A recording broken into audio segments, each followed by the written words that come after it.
Hello everybody and welcome back to another video for the day. We're going back into r/Tales from the Front Desk because honestly these storytime format videos are kind of relaxing to make and you guys seem to enjoy it as nice background music. So yeah, I got the good brain chemicals for wanting to do more of these videos. So if you guys want to see more videos like this and just overall be absolutely amazing, the like button and an engagement of a comment down below very much is appreciated. Let me know something fun happened this week, or just let me know what your favorite type of bread is, because, you know, no bread tops garlic bread. Except for the part where, you know, bread makes you fat. Bread makes you fat? A 20-something-year-old calls mommy because she was mistreated. 10-year-old hotel vet, longtime lurker in this sub, first time to post, and I hear it's therapeutic. Let's find out.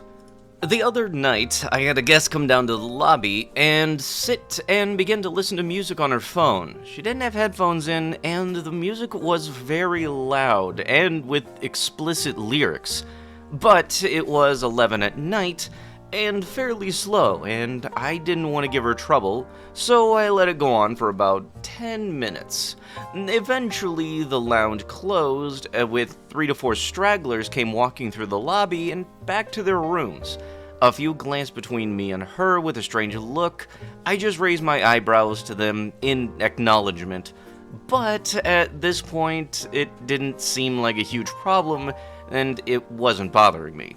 Minutes later, one of my last arrivals comes in. It's an older lady with the air of someone who is definitely going to leave a review with nothing but complaints.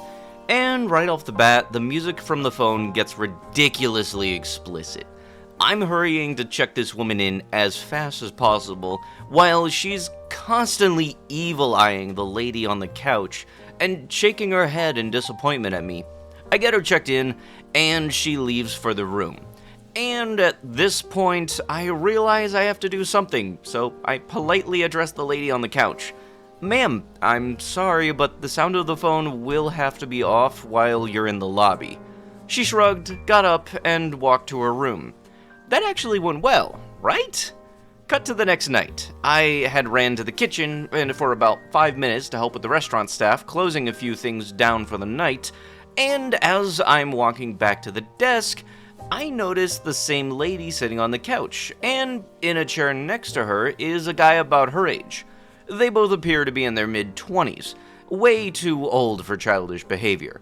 But I immediately knew that's what I was about to get. As I said hi to them, I noticed the girl look at the guy and nod. He nods in return. It was obviously an attempt at clandestinely saying, "Yep, that's the guy." Oh good, what's this gonna be? I get behind the desk and brace for what those two are about to try to do. The guy asks the girl if something along the lines of, "Hey, have you heard of such song?" He says it loud enough for me to hear in a tone that is so obviously planned and staged. He then says he'll play it for her and immediately starts blasting some weird song from a genre of music I can only describe as hardcore circus-themed EDM, and every other word is these 3 redacteds.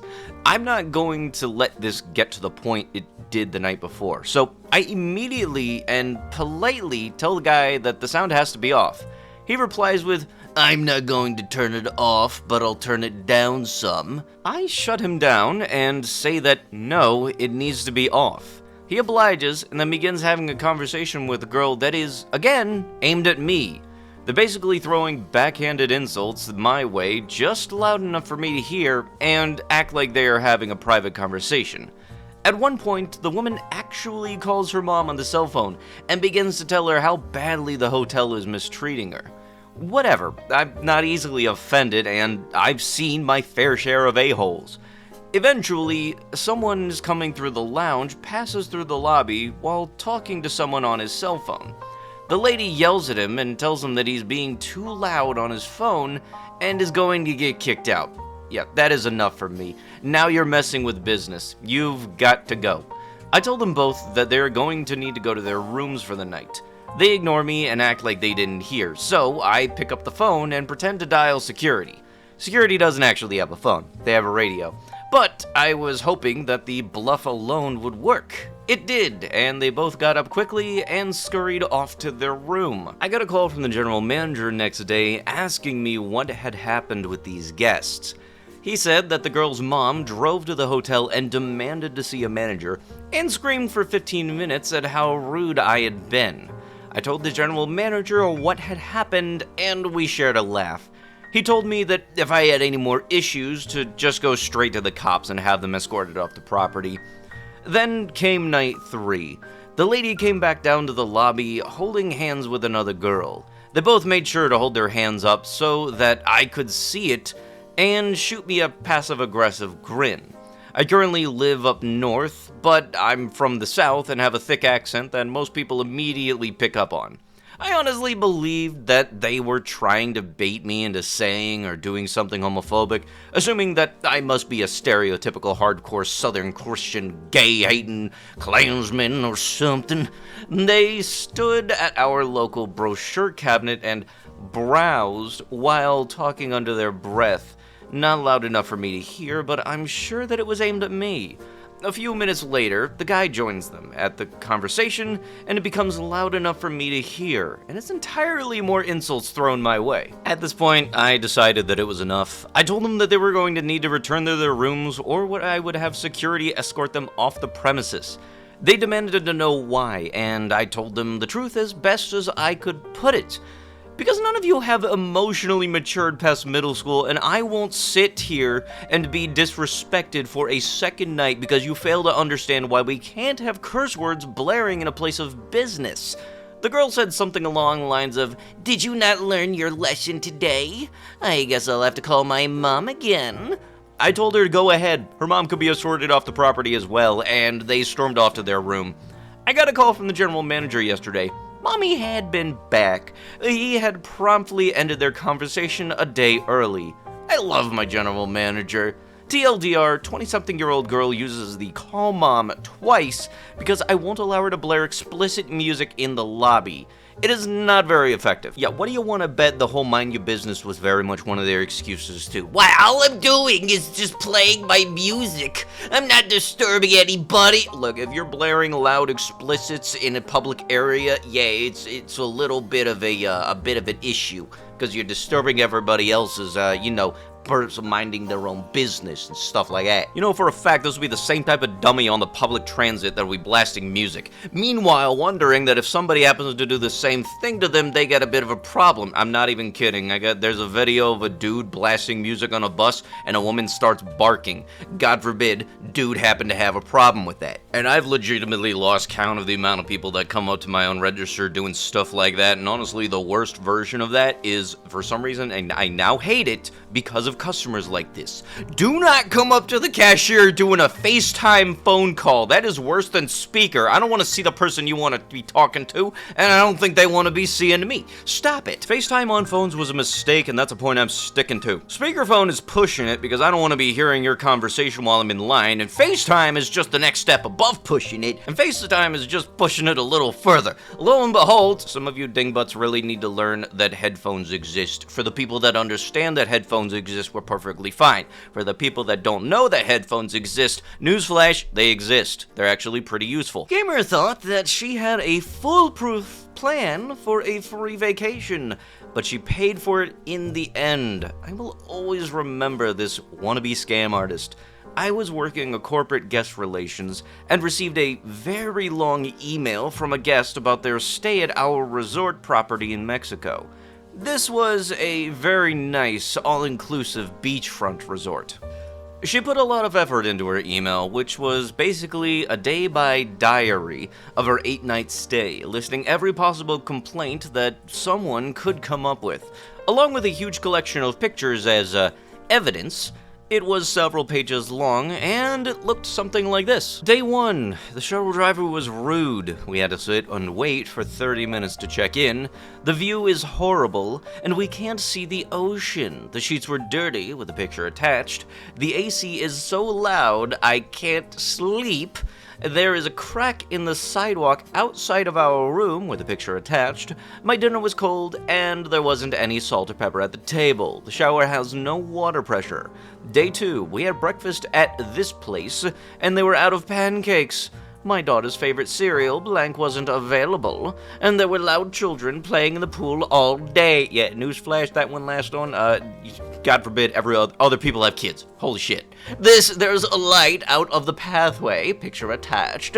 I called the front desk to ask for more towels, and no one answered. I think housekeeping took money out of my purse. The chairs in the lobby are uncomfortable, and one of the plugs in my room doesn't work.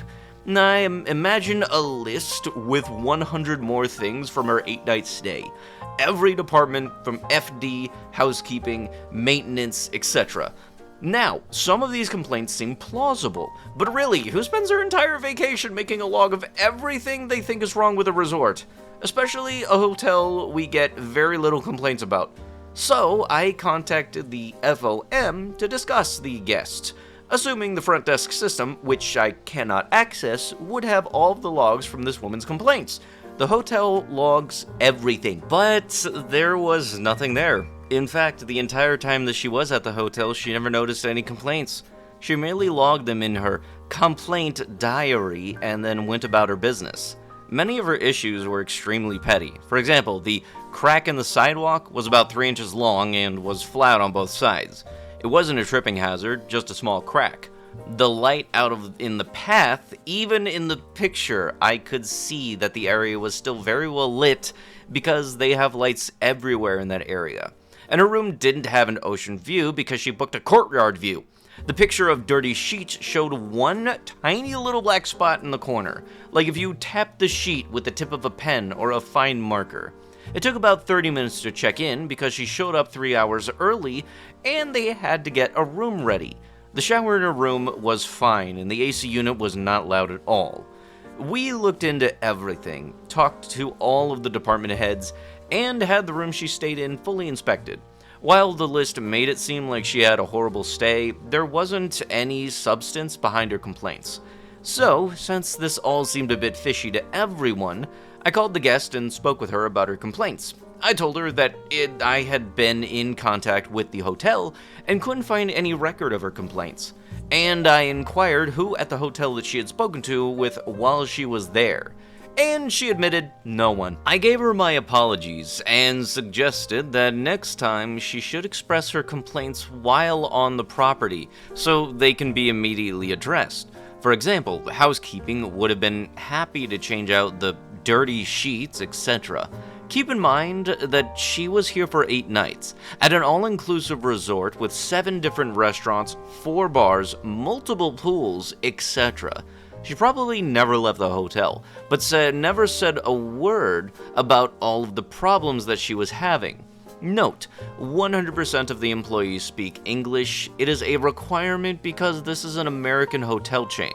So, in the name of customer service, I tell her that we would like to have an opportunity to make this right, and offered her 3 free nights to come back in the future. Nope, that was not good enough. She wants a full refund of $6,500, and nothing else.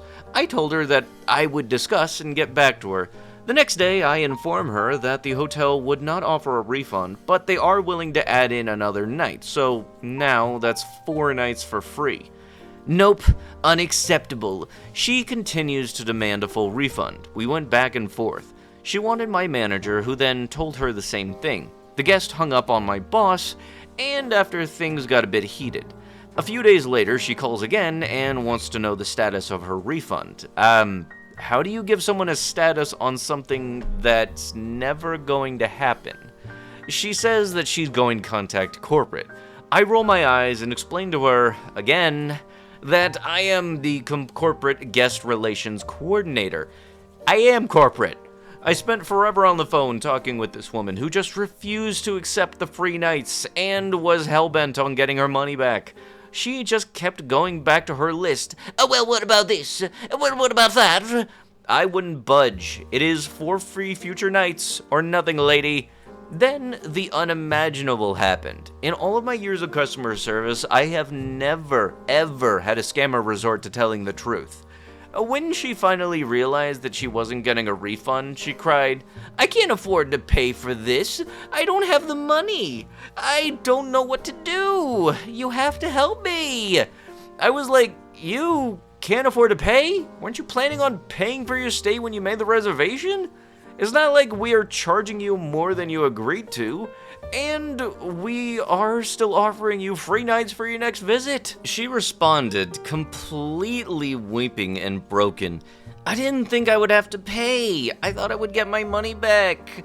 I don't know what I'm going to do. Please, you have to help me. I can't pay for this. I've got kids. Please, you've got to do something to help me out. I need you to give me a refund. I don't know what I'm going to do if I can't get that money back. I can't pay for this." Did this woman just admit that she planned all of this, thinking that she was going to complain her way into $6,500 of a refund? Yes, she did just that. "Ma'am, I'm sorry, but there is nothing I can do." Guest, who is now sounding like she's having a panic attack, "I've got to get that money back. I've got to do something." It's almost as if you can't afford it. You probably shouldn't have done it in the first place. Dummy. "Me, ma'am, you should have thought about that before you went on a vacation that you couldn't afford." Yeah, I shouldn't have said this, but I was just done with this woman. She had wasted enough of my time already, not to mention all of the people at the hotel who looked into her entire list of BS. She cried some more, and then she resorted to screaming, so I hung up on her. Everything was noted. All my calls are recorded, so I went ahead and attached that file. She did send some hate mail to our corporate offices, but due to the fact that I had a recording of her admitting that she was trying to scam us, they ignored her letters. Oh, and her frequent guest membership was flagged as being banned from all properties.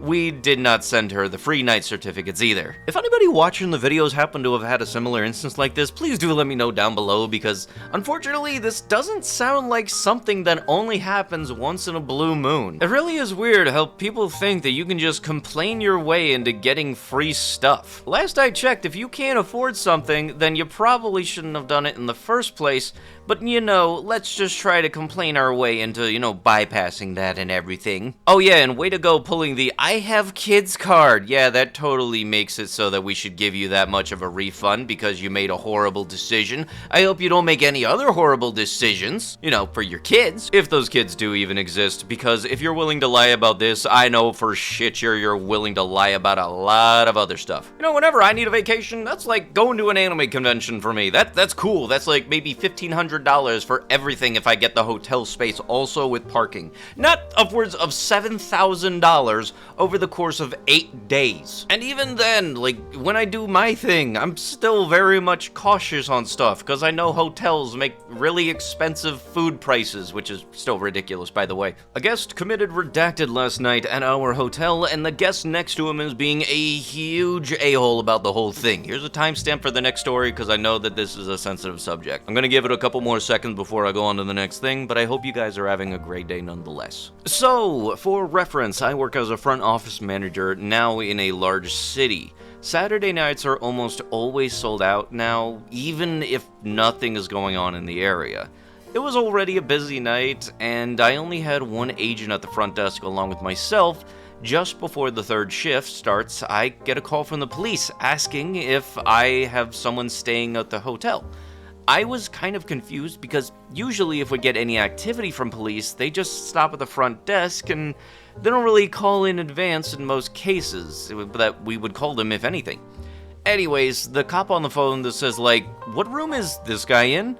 I give him the room number, and before I can even ask why, he hangs up. A few moments later, I have police rushing through the door with a claw, which I have never seen before, but I guess it's used to break doors down. They tell me to follow them with the master key. We can't get in the room because he has the latch on the door, so they start breaking the door down. Also, because the ENG on duty had no idea how to do anything and what basically is no help at all. The police were trying to bang his door down for about 10 minutes with no luck from the claw. Eventually, the fire department arrives with some sort of drill and unscrews the bolts. They get inside and the guest is dead. Really dead, a few hours dead. So they don't even try to shock him or anything. It's really sad that he's laying on the bed just lifeless. everyone in the hall can basically see inside now because the door is busted down onto the ground. I try to get people back into their rooms, but y'all know how people are. They want to see what's going on. Once the police say that we need to do a criminal investigation, we have to wait for a team to come in like, okay, I'll be down at the front desk in case you need me. I get down to the front desk and there's a couple down there that were super pissed off. I asked the husband how I can assist him, and he's like, I've been calling the front desk and no one is answering. No one is telling me what's going on. I'm just thinking to myself like, yeah, nobody is answering the phone because you seem busy with the police. There is only one other girl here, and she has a huge like of check-ins. Apparently, this guy is next door to the guy who died. He starts telling me it's ridiculous that no one can answer the phone, that he thought that he was in danger because the police were banging on the door next to him, and on top of this, he is upset because he is now late for an event he was supposed to be going to. I'm just really thinking to myself like, wow, the guy next to you is dead and you're upset because of an inconvenience of being late to an event. Really? I just apologize to the guest. Tell him that he's not in any danger, and I can change him to a new floor. Today he comes down and wants to speak to the general manager. He feels his whole stay should have been free because he was inconvenienced by the whole situation. What a dong. Anyways, that was a really hard night last night. My first death in my 8 years in hospitality. I hope y'all have a good day and remember that life is precious. TLDR is basically the title. Yeah, no, here's the thing. It really is weird how people will try to pry and claw at every little instance they can to make it so that they can get their money back for spending a lot on a reservation. And look, they very much offered to move you to another room, which is very much something they can do in like an hour to 90 minutes most times. Plus also, God forbid, you're not going to miss that meeting entirely. You might just miss the first couple of minutes or something. If you explained your situation, I am 100% certain they would understand, because something like that don't come around too much for you. Yeah, but you know, whatever I can do to get a free stay. An adult film company films a battle royale in the hotel. This is by far the weirdest thing I have ever experienced. I had just come in for my audit shift on a Saturday. The weekend travelers have completely stopped caring about the pandemic, so our weekends are very, very busy. The first call I got during the shift went like this. From the star, I work for the adult video studio and we're booking a room to film a battle royale scene. We need the 2 largest rooms you have as far away from other people as possible.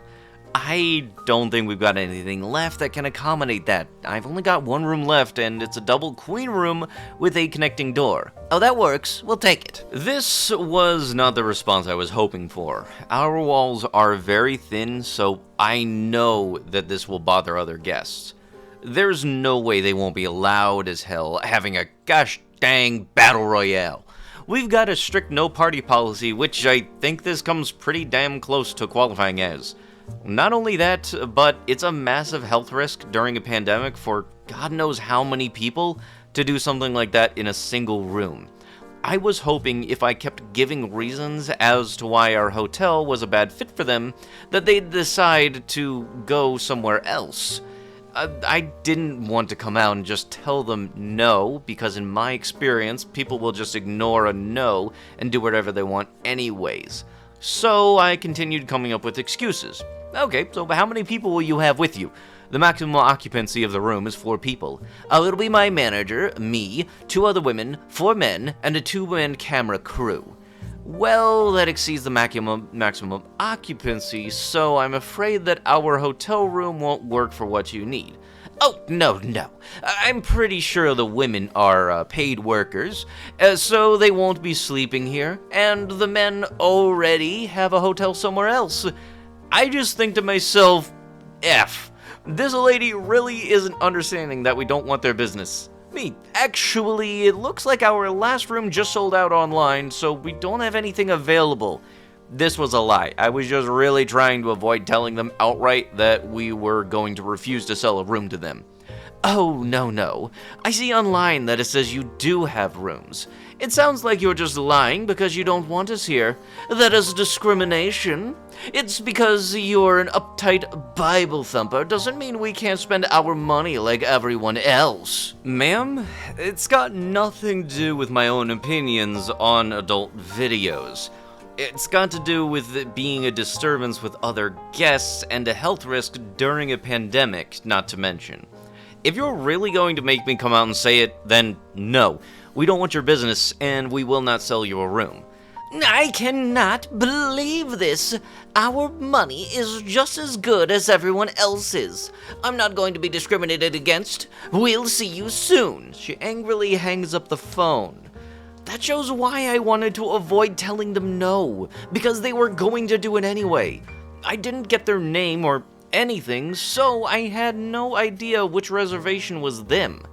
And like I said, Saturdays are really busy, so I had over 10 new reservations come in after that call. I just kept my eye out to see if any large groups came in, or if someone seemed sketchy at check-in. A couple of hours go by, I finish my check-ins without any sketchy behavior, and I start to think they just decided to go somewhere else. But then I get a dreaded phone call from an in-house guest. Hey, this sounds really weird, but I think the room next to me is having a battle royale or something. They've got music playing, and they're not even trying to hide the moaning and screaming. It's been going on for a while, and I wanted to see if I'd stop, but it's only gotten worse. They just woke up my kids, and they don't need to be hearing this. Make them stop, or we're leaving, and you'll be giving us a full refund. I go upstairs immediately. The second I step off of the elevator, I hear the woman yelling at all kinds of vulgar, profane stuff. The kind of stuff that you only hear in the most grimy adult films. I knock on the door and prepare myself. They don't answer the first time, so I knock again and say, "Hotel management, open up." The door swings open, and this was the conversation.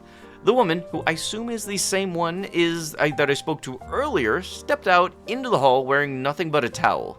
Thank God she didn't keep the door open, or else I would have been able to see everything. What the F? I told you that we'd be filming, and you just ruined the shoot. Yeah, I'm not having this conversation with you. I told you when you called that we weren't going to sell you a room for this purpose, and you booked it anyway. Other guests have complained about the noise. Pack your stuff up and leave right now. If you're not gone in 15 minutes, the police will be called. I guess the threat of the police spooked her because she closed the door and within minutes, they were out the door and gone. I went into the room to make sure that they hadn't broken or stolen anything, and my God, it was freaking disgusting. Rubbers scattered everywhere around the room. It smelled like nut. Food and trash everywhere. What I suspect to be nut on the bedsheets. Empty bottles of lubricant on the desk. I don't even know how they got past me. They must have been smart enough to come through the lobby in waves instead of all at once, because I never saw any large groups come through. I told my manager about it the following Monday, and while she got a good laugh out of it, she thanked me for turning them away.